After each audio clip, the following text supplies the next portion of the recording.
आज म बनाउँदैछु दहीवाला मसरुमको रेसिपी।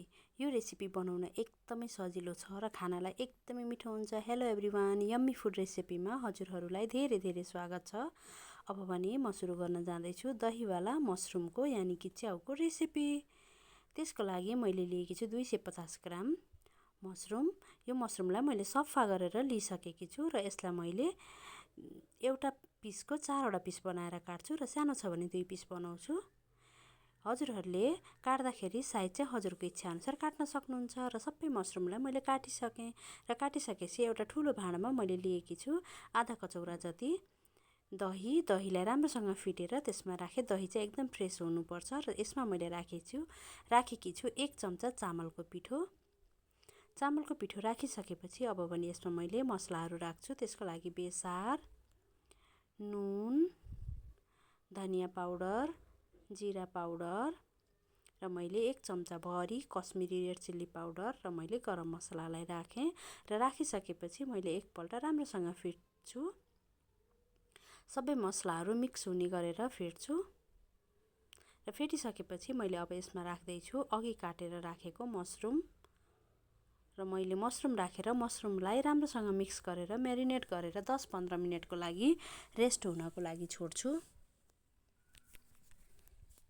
यसरी हाम्रो मसरुम पनि राम्रोसँग मिक्स भइसक्यो। अब भने मैले छोपेर 10-15 मिनेटको लागि रेस्ट गर्नको लागि छोड्छु र यता पनि मैले अरू मसलाहरू रेडी गर्छु। त्यसको लागि मैले लसुन, अदुवा र 2वटा हरियो खुर्सानीलाई मिक्सरमा राखेर मसिनो गरेर पिसेँ र पिसिसकेपछि एउटा मैले ग्यासमा ठुलो भाँडोलाई बसालेँ र भाँडामा मैले राखेकी छु 2 ठुलो चम्चा तेल, रिफाइन्ड ओइल राखेकी छु। तेल राखिसकेपछि तेल तातिसकेको छ। मैले यसमा एड गरेँ थोरै जिरालाई फुराएँ र जिरा फुराइसकेपछि 2वटा मिडियम साइजको पियाजलाई मसिनो गरेर काटेर लिएकी छु र पियाजलाई पनि राखेर हल्का खैरो ब्राउन हुन्जेलीसम्म भुट्छु र भुटिसकेपछि अब यसमा मैले अघि पिसेको लसुन अदुवाको पेस्टलाई पनि राख्छु। यो र लसुन अदुवा र खुर्सानीलाई पनि पिसेर राखिसकेकी छु र 2 मिनेट जति यसरी पकाउँछु एकदम लो हिटमा। र 2 मिनेट भइसकेको छ। यता हाम्रो मसरुम पनि मेरिनेट भइसकेको छ। अब भने मैले यो दहीवाला मसरुमलाई एकपल्ट चलाउँछु र चलाइसकेपछि सबै मैले अघि पकाउन लागेको भाँडोमा राख्छु।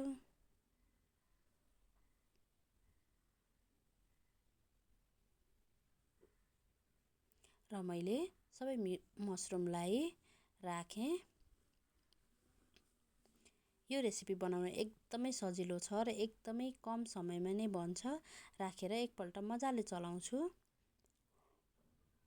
यसरी चलाइसकेपछि यसलाई हामीले धेरै पकाउनु पर्दैन, मिडियम हिटमा छोपेर 5-6 मिनेटको लागि छोड्छु र 5-6 मिनेट पनि भइसकेको छ। यसरी पाकिसकेको छ। मजाले एकपल्ट चलाएँ र चलाइसकेपछि यत्तिका भइसकेको छ र मैले लगभग पाक्न त पाकिसकेको छ, तैपनि अझै 2-3 मिनेट जतिको लागि छोपेर छोड्छु।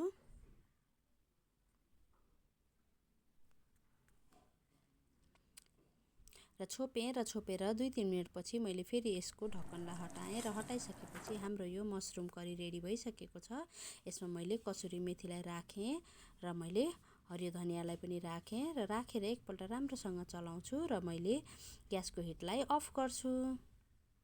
यो चाहिँ अलिकति पातलो देखिएको छ।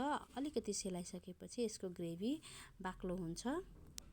यस्तै पुरा भिडियो हेरेर कस्तो लाग्छ लाइक, कमेन्ट र सेयर पनि गरिदिनु होला है। र यस्तै नयाँ भिडियोहरू हेर्नको लागि हाम्रो च्यानललाई सब्स्क्राइब पनि गरिदिनु होला र छेउमा रहेको बेल आइकनलाई प्रेस गर्न नबिर्सिनु होला। अब भने हाम्रो यो दहीवाला मसरुम पाकेर रेडी भइसकेको छ। मैले एउटा प्लेटमा सर्भ गरेर पनि देखाउँछु। हेर्दै खाउ लाग्दो भइसकेको छ। हजुरहरूले रोटी, भात जेसँग पनि खान सक्नुहुन्छ। हजुरहरूले पनि एकपल्ट यो रेसिपी ट्राई गर्नुहोला र कस्तो लाग्छ प्रतिक्रिया दिन नबिर्सिनुहोला। हवस् त, बाइ, सी यू नेक्स्ट भिडियोमा। वाउ, कति राम्रो।